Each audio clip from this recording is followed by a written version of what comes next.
नमो भगवते वासुदेवाय।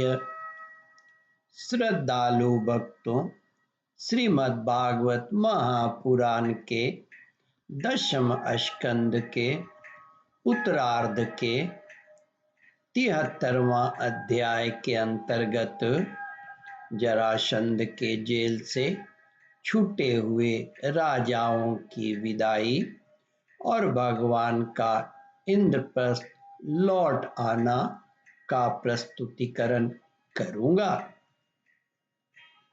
इसके पूर्व जहां तक आप कथा श्रवण कर चुके हैं उसके आगे का प्रस्तुतिकरण करता हूं।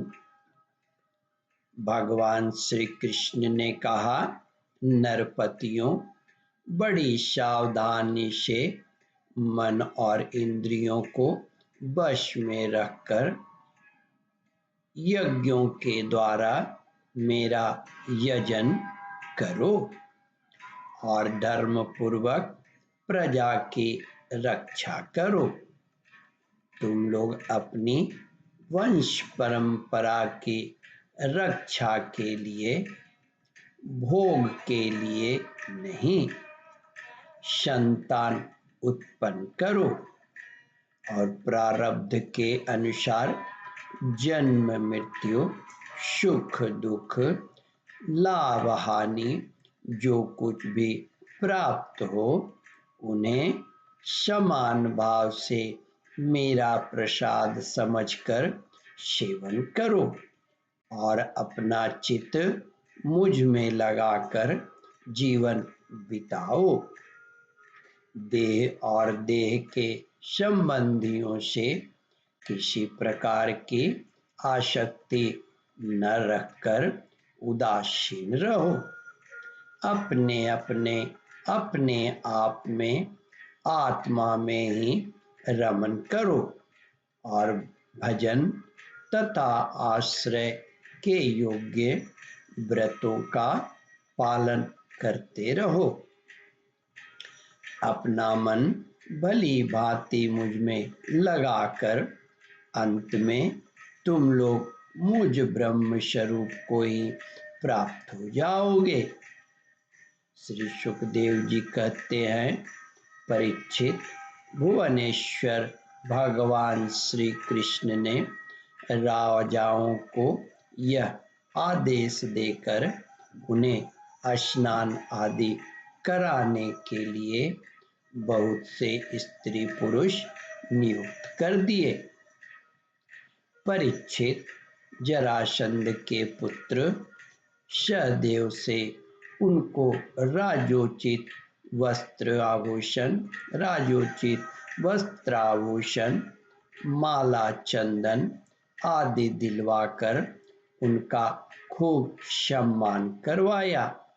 जब वे स्नान करके वस्त्राभूषण से सुसज्जित हो चुके तब भगवान ने उन्हें उत्तम पदार्थों का भोजन करवाया और पान आदि विविध प्रकार के राजोचित भोग दिलवाए। भगवान श्री कृष्ण ने इस प्रकार बंदी राजाओं को सम्मानित किया। अब वे समस्त क्लेशों से छुटकारा पाकर तथा कानों में झिलमिलाते हुए सुंदर सुंदर कुंडल पहनकर ऐसे शोभायमान हुए जैसे वर्षा ऋतु का अंत हो जाने पर तारे।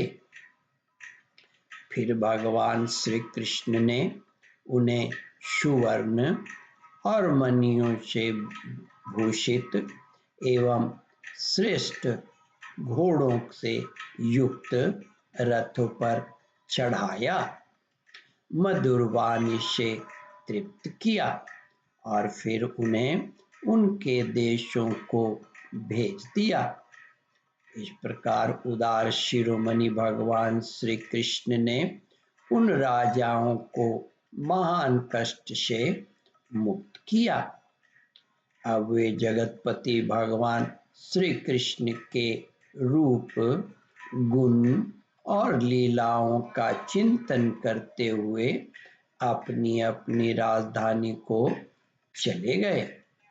वहां जाकर उन लोगों ने अपनी अपनी प्रजा से परम पुरुष भगवान श्री कृष्ण की अद्भुत कृपा और लीला कह सुनाई और फिर बड़ी सावधानी से भगवान के आज्ञा अनुसार वे अपना जीवन व्यतीत करने लगे।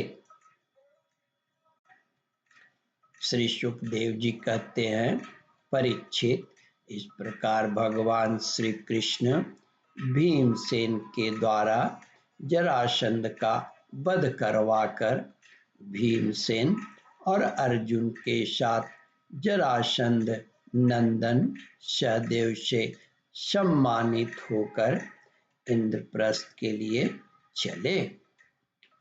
उन विजयी वीरों ने इंद्रप्रस्थ के पास पहुंचकर अपने अपने शंख बजाए, जिससे उनके इष्ट मित्रों को सुख और शत्रुओं को बड़ा दुख हुआ।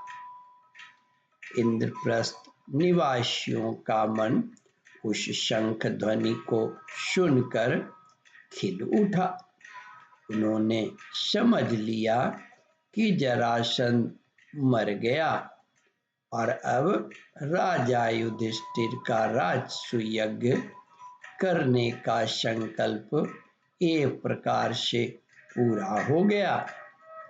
भीमसेन, अर्जुन और भगवान श्री कृष्ण ने राजा युधिष्ठिर की वंदना की और वह सब कृत कह सुनाया जो उन्होंने जरासंध के वध के लिए करना पड़ा था। धर्मराज युधिष्ठिर भगवान श्री कृष्ण के इस परम अनुग्रह की बात सुनकर प्रेम से भर गए। उनके नेत्रों से आनंद के आंसुओं की बूंदें टपकने लगी और वे उनसे कुछ भी न कह सके। ओम परमात्मने नमः। श्रद्धालु भक्तों, इस कथा को ध्यान पूर्वक श्रवण, मनन और इसका चिंतन करें।